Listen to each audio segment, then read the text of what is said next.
Mark.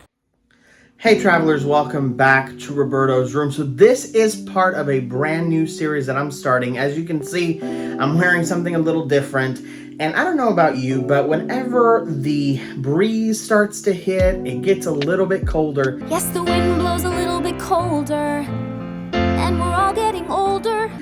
I start to get a little nostalgic, and I thought fall season is a great time to kind of look back on just, at least for me, the movies that I loved during childhood and watching specifically in the fall season. I don't know what it is about these movies, but for some reason, when that air just hit that temperature, when the sun hits that ridge just right, these hills sing. These were my go-tos. I found myself oftentimes going to these movies, sitting down and watching these movies almost ad nauseum because they were so good. And honestly, they're a big reason as to why this channel exists and why my passion for movies exists. Because these movies that I'm going to be talking about on this series, there are 4, and I'm so excited to bring them to you, were, in my opinion, the definition of epic. Of course, I have my favorite film, which there is a video about that already on the channel. It's one of the very first videos that I made. You can definitely go check that out. I will link it down below. But these are just 4 movies that, again, I visited a lot, especially during the fall season. And I'm going to start with probably the one that has the most critical acclaim, and that is Ridley Scott's 2000 film, Gladiator, starring Russell Crowe.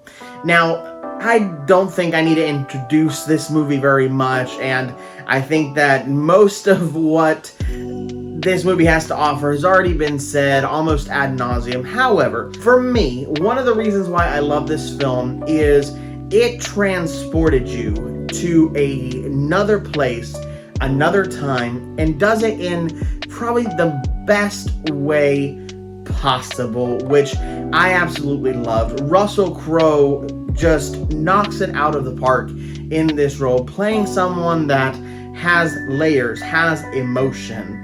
And honestly, the fact that years later they would revisit this with Gladiator 2, which was, let's be fair, I've seen it, and I didn't even review it on this channel because it is a pale imitation of what the first one was.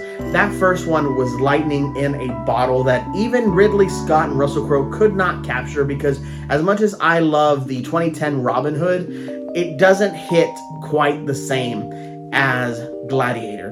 Before we get into it though, if you would, please drop a like down below, and if you haven't subscribed, please subscribe and hit that notification bell to be notified every time that we drop a video on this channel. And if you've seen Gladiator, please drop a comment down below. I'd love to know your thoughts on it as we continue with this review. Now, Smile, everyone! We're back. this movie is carried not only on the back of Russell Crowe, who turns out a incredibly layered, beautiful performance, but also on the backs of Joaquin Phoenix, Connie Nielsen, and Richard Harris, who just, again, they are bringing their A game to this.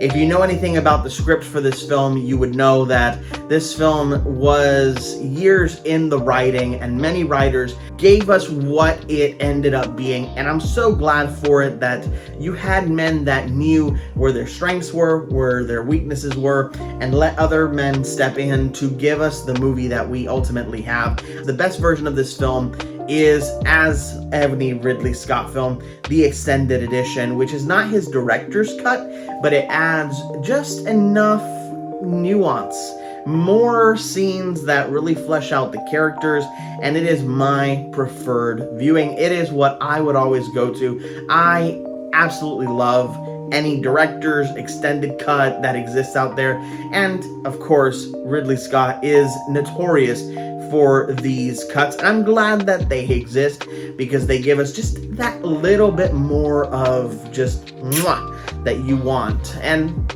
honestly, with a Ridley Scott film, especially the old Ridley Scott films, you always want just a little bit more. I need more. I need more. The action in this movie is top notch, and of course, I don't even have to mention the score by the great Hans Zimmer. Yes, I know it sounds a lot like Pirates of the Caribbean. I don't care.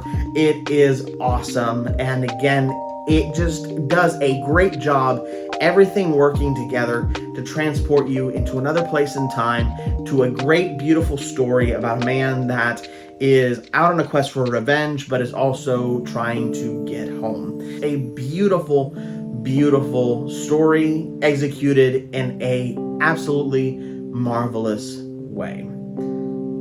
Well, what did you think about Gladiator? Again, I know if you haven't seen it, what are you doing? It's been out for 25 years at this point, I believe. And if you haven't seen it, you owe yourself a watch. Don't mistake it with that Gladiator 2 nonsense that they came out with just recently. It is a pale imitation at best, even though Denzel Washington is chewing up the scenery. The original Gladiator is a masterpiece and a masterclass at filmmaking. Ridley Scott, Russell Crowe, Hans Zimmer bring their absolute mwah. They cook the most amazing meal, and this is like sitting down to a Gordon Ramsay 5-star meal in a film. A fantastic film that for me is one of my fall flashbacks, because as a kid, I loved sitting and watching this movie, taking it all in. It was just incredible, and I wanted to just give my 2 cents on what we all know is a phenomenal film. Thank you so much for watching this review with me, travelers, and as always, please subscribe, like the video if you would. It helps the channel out if you do subscribe. Of course, please hit that notification bell to be notified every time that we drop a review on this channel. And also, what do you think of Gladiator? I know it's been out a long time. A lot of people have seen it. A lot of people have thoughts on it. I would love to talk to you more down in the comments below. Thank you again for watching this review, travelers, and as always, go with grace.